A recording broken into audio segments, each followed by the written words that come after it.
Bonjour à tous, c'est Thierry, je vous retrouve pour la première partie d'une analyse du week-end qui m'a porté donc sur les 3 valeurs parmi les 6 que mes 2 enfants, futurs huissiers, ont tiré au sort ce week-end, donc dans la légalité la plus totale et l'impartialité la plus parfaite. Nous retrouvons ces valeurs-là. Je vous rappelle que ce sont des valeurs que j'analyse sur des unités longues, c'est-à-dire mois, semaines et jours, qui sont centrés plutôt sur des investissements hebdomadaires, voire sur quelques jours et pas sur des unités plus courtes. J'estime que des small caps sur des unités vraiment courtes, vous donnez, ne serait-ce que faire une analyse, Heu, même si c'est pas moi qui vous propose des actions, même si c'est vous qui me les proposez, il y a déjà j'ai pas du tout envie d'être dans une situation où je pourrais être en conflit d'intérêts, par rapport à des mouvements de très court terme. Donc voilà, donc je reste sur ces unités de temps-là. Si vous voulez voir ce que je fais sur le très, très court terme, je suis en train de finaliser, une série de vidéos, où je vous partage sur un peu plus de 5 heures justement mes 2 journées de trading du 8 et du 9 octobre. Donc ça, vous pourrez aller voir en détail comment trader si vous avez seulement quelques minutes et vous voulez trader sur des unités ultra courtes. En vous aidant du carnet d'ordre, j'en explique là, mais là vraiment je reste sur plutôt les investissements en swing ou plus. Donc petit rappel sur la vidéo, hein, je ne suis pas du tout, comme vous pouvez le voir sur ma photo de profil, un professionnel des marchés financiers, ni un conseiller en investissement, donc il ne s'agit pas du tout d'un conseil d'achat ou de vente, et vous restez le seul maître de vos décisions d'entrée et de sortir sur ces valeurs. L'analyse technique, ce n'est qu'un outil probabiliste, absolument pas un outil permettant de garantir ou de faire des prédictions sur le futur mouvement en bourse. Donc on va commencer avec Carbios. Carbios, alors, bon, je suis passé sur la ProReal Time 11, là, il y a 2-3 jours, donc j'ai encore du mal à manipuler l'environnement. Mais on va faire ce qu'on peut. Donc, Carbios, qu'est-ce que je vois? Bon, on a eu déjà une belle échappée haussière en mensuel, hein, on est en mensuel à gauche. On a eu une grosse mèche haute ici, et puis vous voyez le rappel quand même des bandes de Bollinger, hein, là on a eu cette bougie qui a ouvert au-dessus des bandes de Bollinger, et on est revenu s'appuyer en cours de mois avant de remonter. Ce que j'observe, donc, c'est qu'on a des bougies haussières, mais que alors cette bougie-là, c'est la bougie du mois d'octobre, hein, donc elle vient de démarrer, hein, on ne peut pas encore conclure quoi que ce soit à son sujet, si ce n'est qu'on est en train de s'appuyer sur la bande de Bollinger supérieure aussi et de la dépasser. Donc bon, globalement, de toute façon, on voit bien que la tendance, l'impulsion là, ici, est haussière. Attention quand même, on a un cycle court qui se trouve déjà en zone de surachat depuis un petit moment, et puis ne serait-ce que sur les prix, bon, quand une action, il y a quelques mois, était à 6 € et qu'elle dépasse 36, donc qu'elle fait presque x6 ou x7, bon, il s'agit toujours d'être vigilant bien sûr quant à la suite.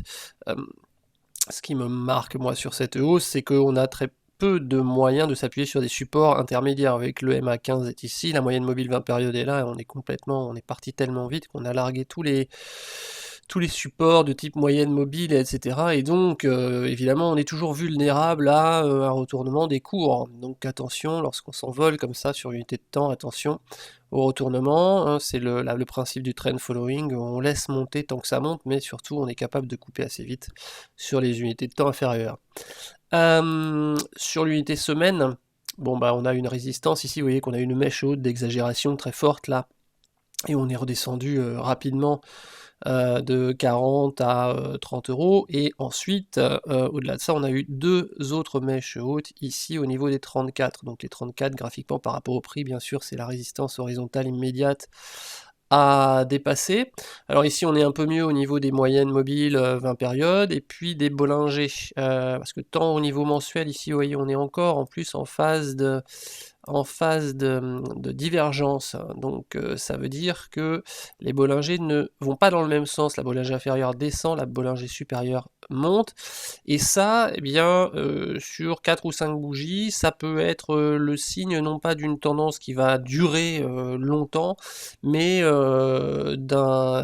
comment dirais-je, d'un retour imminent vers la moyenne, tant que l'une des deux Bollinger ne s'est pas retournée, n'a pas réaccompagné le sens de sa voisine. Donc là, difficile de savoir si justement on est sur les plus hauts et on va pas avoir un retournement des prix et une convergence des Bollinger, donc attention.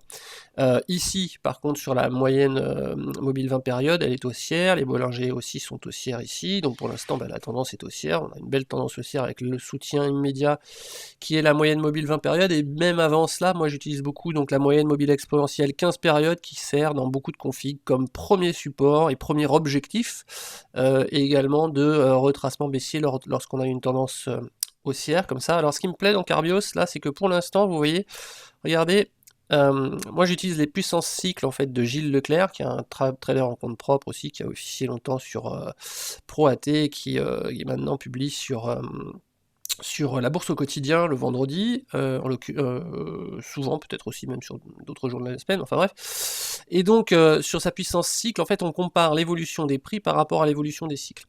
Donc ça c'est le cycle court, c'est le cycle de l'unité donc de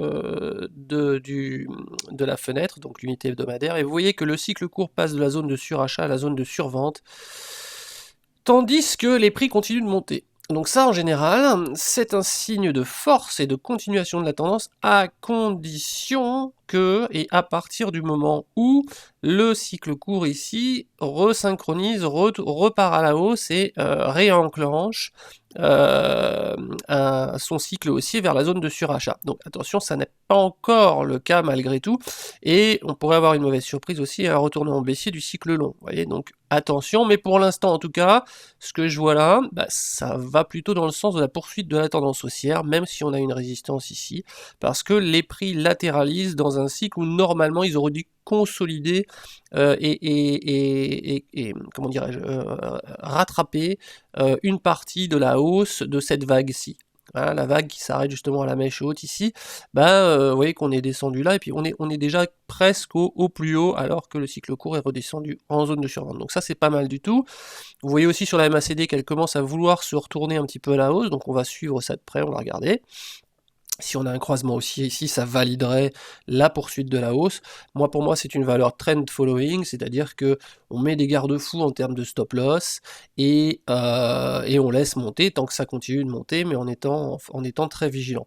Alors le but, c'est pas de vous donner des conseils d'entrée ou de sortie dans ces vidéos-là, je ne fais que de l'analyse technique, donc je survole le côté trend following, mais je vais pas vous dire mettez un stop loss ici, sortez ici, c'est pas voilà, c'est pas mon rôle, c'est une barrière que je veux pas faire. Alors après, en UT jour maintenant, eh bien voilà, on retrouve encore une figure chartiste assez classique, la tasse avec anse, vous voyez on a une ligne d'eau ici, donc représentée par la résistance des 34 € toujours, donc un premier creux ici, un deuxième creux moins élevé, et puis vous voyez la dernière journée, une belle bougie haussière qui vient retravailler la résistance avec une hausse des volumes. En plus une synchronisation haussière des cycles sur l'unité jour et une remontée de la MACD ici. Donc écoutez, tout ça fait que c'est plutôt encourageant, j'ai plutôt un billet personnellement haussier là-dessus. Maintenant l'analyse technique, le rôle c'est pas de dire je suis haussier, je suis baissier, c'est de délimiter des scénarios entre la hausse et la baisse, et d'essayer de se protéger au cas où le scénario qu'on a serait invalidé. Sinon on rentre dans de la croyance, on se dit que le marché a tort de faire ce que vous n'aviez pas prévu, et là ça commence à être l'accumulation des pertes. Donc en unité jour comme ça, je trace une oblique qui relie les deux derniers plus bas par exemple, et il est assez facile de se dire que tant qu'on est sur cette oblique haussière, eh bien on peut espérer avoir à la limite maintenant un canal haussier de reprise de la hausse peut-être dans un trend comme ça. C'est pas facile là parce que vous voyez j'ai une mèche haute, une autre mèche haute là, donc ça pourrait très bien être ce couloir. Donc surveillez ce couloir haussier là par exemple, d'autant qu'il passe par la Mogalef sup ici UT jour. Donc faites attention, même si on dépasse de quelques pouillèmes là les dernières mèches hautes, attention ici, vous pourriez avoir une résistance supplémentaire dans la zone des 34,50, donc on fera très attention, très attention tant qu'on n'a pas dépassé les 34,50 en clôture jour. Et puis voilà, moi de façon pépère, j'attendrai de voir ce qui se passe à l'intérieur de ce couloir haussier, considérant que pour l'instant, tant qu'il n'est pas franchi, cette oblique haussière est une résistance et ceci est un support. On va passer à Cybergun, l'action écrasé actuellement par le boucher, je crois, d'après un collègue trader bien au fait de la situation. Alors effectivement, comme le dit Nicolas Chéron, il a du mal à voir les bougies en mensuel. Moi, j'ai du mal aussi à les voir en hebdomadaire, et nous allons voir si... Alors vous savez, si vous avez des pulsions de mort, hein, pour trader des actions comme ça, il y a aussi le saut à l'élastique. Ça vous apportera autant d'émotions, et ça vous évitera peut-être d'avoir des dépenses non maîtrisées. Alors bon, voilà, ce qui est intéressant sur ce type d'action baissière quand même, parce que beaucoup de gens me demandent de faire des AT sur des actions comme ça, des penny stocks qui tendent vers zéro. Alors effectivement, la seule façon pour moi de les trader, parce que j'en trade, hein, je trade Biofitis, je trade pas mal d'actions légèrement baissières, j'ai tradé du Implanet, enfin j'ai tradé des tas de trucs qui avaient tendance à perdre 5 à 10% tous les mois, mais tout en m'assurant quand même que régulièrement, toutes les, je sais pas, 15-20 bougies maximum, on avait des flèches hautes, des mèches hautes importantes qui permettaient quand même d'espérer retrouver des cours d'entrée. Et puis je le faisais uniquement parce que je les trade également sur des unités très courtes. Donc je rentre, je sors, je fais plein d'allers-retours dessus, j'essaye de baisser le PRU de mes lignes qui restent petites aussi vite ou plus vite que la vitesse de baisse de l'action. Bon, donc là on a quelques mèches hautes, mais enfin par rapport à, vous voyez la mèche haute qui est là, elle a récupéré seulement 3-4 bougies d'avant, tellement ça tombe vite. Ici c'est pareil, bon on a récupéré 5-6 bougies, elle est pas terrible, hein, elles sont pas terribles les mèches hautes, là il y a quelques petits retracements aussi, mais enfin c'est vraiment... on reste globalement complètement écrasé par, oui, les petits pointillés, c'est la moyenne mobile exponentielle 15 périodes ici. Et tu vois, Michael, j'arrive même à parler de Cybergun pendant plus de 30 secondes. On a des petits pointillés, c'est le MA15, et là on a la moyenne mobile 20 périodes, comme ça. Qui écrase complètement les cours, donc pour moi en UT jour, de façon évidente, tant qu'on repasse pas au-dessus de ces deux bulldozers baissiers là, il y a en clôture, hein, il peut y avoir quelques mèches hautes vers la Bollinger supérieure ici, un miracle, on a touché la bolle sup, dites donc, ça fait combien de temps que c'était pas arrivé? Oh, là il s'est passé un miracle, je sais pas, quelqu'un est allé à Lourdes, a prié la Vierge Marie, là je sais pas, vous voyez. Mais voilà, à part ça, c'est fondamentalement baissier. En plus, on a des volumes là, oui, qui augmentent encore à la baisse dès qu'on a une tentative, un espoir haussier. Donc pour moi, même sur l'unité jour, il n'y a pas grand chose à faire, et je vous dis, je ne traiterai pas dans une analyse technique des unités encore plus petites, ça sert à rien. Regardons au niveau des prix simplement, pour vous donner une idée quand même de la baisse, on va aller voir, alors j'espère que c'est là. Échelle de temps, je vais me mettre en échelle de temps logarithmique. C'est où? C'est là-haut, d'accord, ok. Voilà, ça c'est l'échelle log, c'est-à-dire que c'est le pourcentage de baisse. Est-ce que le pourcentage de baisse est de plus en plus faible ou pas, sachant qu'on tend vers 0? Non, regardez, on baisse en termes de pourcentage à peu près toujours de la même façon. Donc c'est sans espoir, c'est-à-dire que la baisse ne ralentit même pas. La baisse ne ralentit pas sur Cybergun. Qu'est-ce que vous venez vous compliquer la vie sur des dossiers pareils, hein. Voilà, j'ai un couloir, voilà, bon. Regardez, et je suis en log, hein. Bon voilà, alors regardez là en log, tant que vous êtes dans ce couloir baissier, bah rentrez pas quoi, je veux dire, sauf si vous êtes vraiment, encore une fois, sur des investissements très très courts. Intraday, vous vous dites, bon ok, je la prends ici, je ressors là, mais enfin c'est super, c'est vous mettre en difficulté, alors qu'il y a plein d'autres actions pour moi qui quand même donnent espoir un espoir de hausse, voilà. Allez, je repars en échelle linéaire et je fais ma troisième action, qui était, pardonnez-moi, Delfingen. Donc Delfingen. Lala. Delfingen. Alors Delfingen en mensuel, bah vous voyez ça c'est assez fréquent aussi, je l'ai vu sur beaucoup de small cap, etc. Alors l'inverse de ça s'appelle un sommet en tour, c'est vraiment quand vous vous cassez la figure avec un gros chandelier comme ça, quasi verticalement, et qu'après vous faites bah ça en fait, vous faites cette figure là, vous faites une espèce de verre là, vous voyez, vous avez un U, ça s'appelle un creux en je sais plus quoi d'ailleurs, l'inverse du sommet en tour, faut que je révise mes classiques, là, un creux en pince peut-être, je sais plus.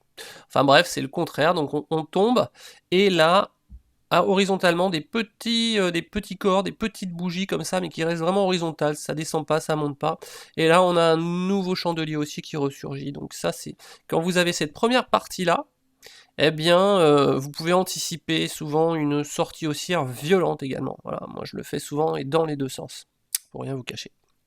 Voilà, voilà. Après ça, voilà, j'ai marqué quand même deux supports parce que vous voyez qu'ici on a un support horizontal qui prend ses origines ici en 2013 et qu'on est venu tester évidemment très précisément cette année. Et puis ici, bah, c'était une zone de polarité, ça servait de résistance, de résistance, de résistance tout le temps en fait. Et bah, donc bien entendu, ne pas oublier cette zone donc pourquoi ça déborde, voilà, qui est à 21, autour des 21 € sur Delfingen, même si la Bollinger est à 24. Eh bien, vous voyez bien qu'on a une zone de résistance ici avant, dans la zone des 20-21, qu'il va falloir prendre en compte. Elle a déjà donné du fil à retordre au bol de nombreuses fois lorsqu'on se trouvait juste en dessous. Donc oui, on est passé la MM20, oui, on s'appuie sur le pivot mensuel, mais attention. D'autre part, vous aviez une belle divergence haussière ici sur la MACD, vous voyez, hein, le plus bas des MACD monte alors que les prix descendent, donc voilà, ça pouvait aussi donner à penser qu'on allait faire cette deuxième partie du creux avec une belle impulsion haussière ici. Vous voyez, rien qu'en regardant l'unité mensuelle comme ça, on avait déjà des indices pour peut-être anticiper une sortie haussière et une remontée violente à la hausse. Accompagné de volume, bon, et le cycle court est reparti à la hausse. Donc en unité hebdomadaire maintenant, l'unité hebdomadaire, là je suis plus partagé que sur l'action d'avant, sur la poursuite de la hausse, malgré le fait que l'action d'avant avait fait x6. Pourquoi? Parce que ça commence à faire pas mal de temps qu'on est en zone de surachat dans les puissances cycles. Alors encore, ça ne veut pas dire qu'on va pas continuer de monter, hein. Je suis pas en train de vous dire, je suis pas devin. Je suis simplement en train de vous dire que dès que le cycle court ici de la puissance cycle va redescendre, on va se retrouver à contre-courant. Si les prix continuent de monter, ce sera un signe de force ou s'il latéralise. Mais en général, on va se battre contre un cycle qui redescend vers la zone de survente, donc ce serait en général plus difficile de monter que lorsque on part de la survente et qu'on va vers le surachat. Voilà, c'est tout ce que ça veut dire pour l'instant. On n'a pas de retournement baissier du cycle, on n'a pas de retournement baissier de la MACD, donc il ne faut pas anticiper non plus. Mais vous voyez, on a fait une très grosse poussée haussière ici avec une bougie, et puis là ça fait 3 bougies qu'on stagne avec des petits corps. Donc est-ce qu'on va pas faire un sommet en tour maintenant en unité hebdomadaire à l'intérieur du creux là, inversé en unité mensuelle? C'est la question qu'on peut se poser. Voyons voir l'UT jour pour savoir si on en sait plus. Alors l'UT jour, voilà, elle confirme un peu. Vous avez des phases dans les bandes de Bollinger qui vous donnent des repères par rapport à où est-ce qu'on se trouve au niveau des prix. Et alors, quand les bandes de Bollinger montent comme ça, eh bien, on est en tendance haussière. Mais à partir du moment où la Bollinger supérieure ici commence à se retourner à la baisse et converge, eh bien, ça induit qu'on est déjà dans une phase de contraction de la volatilité, que les prix ont plus de chances quand même de stagner pendant un petit moment. Voilà, donc bah là on va peut-être stagner, on va peut-être aller tester la MM20, mais je ne veux pas faire de prédiction, je dis simplement la Bollinger inférieure ici est encore un peu loin des cours, et à mon avis, il faudra peut-être encore quelques bougies, même si on a une échappée haussière, le temps que la Bollinger remonte vers le pivot mensuel, le temps qu'on se décide par rapport à la moyenne mobile 20 périodes ici, pour peut-être franchir par-dessus. C'est pas une prédiction, c'est pas un conseil, c'est juste une estimation par rapport à ce que j'ai déjà vu. Vous voyez, le TMACD ici, ça c'est un truc pour anticiper aussi.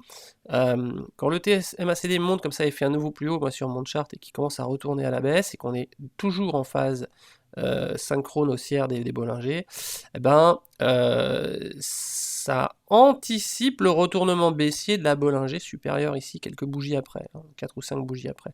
Et donc ça vous permet déjà, quand ça se retourne ici, donc on est là, de vous dire, oh oh oh, là on a fait un sommet sur le TMACD, on retourne vers le bas, il est probable qu'on temporise et qu'on n'aille pas faire comme ça, et qu'on n'aille pas rechercher encore une fois la Bollinger supérieure R1M. Donc là c'est ce qui s'est passé.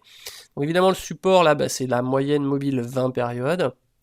Si jamais elle casse, ce sera la Bollinger inférieure qui va sans doute très prochainement se retrouver au niveau du pivot mensuel. Donc on va regarder, il faudra regarder tout ça.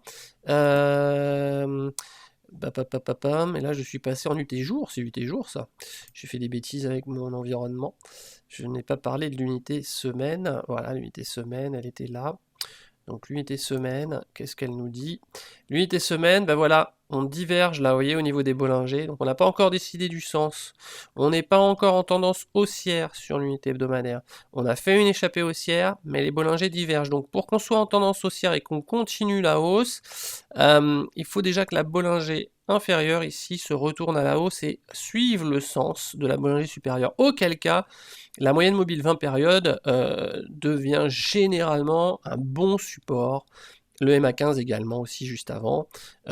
Ces deux moyennes pour moi deviennent de bons supports, c'est-à-dire qu'on peut avoir des retracements baissiers, mais si la tendance est saine, eh bien on devrait s'appuyer sur l'une ou sur l'autre et repartir à la hausse. Donc moi, dès que la Bollinger inférieure en unité hebdomadaire remonte à la hausse, eh bien je surveillerai ces deux moyennes-là pour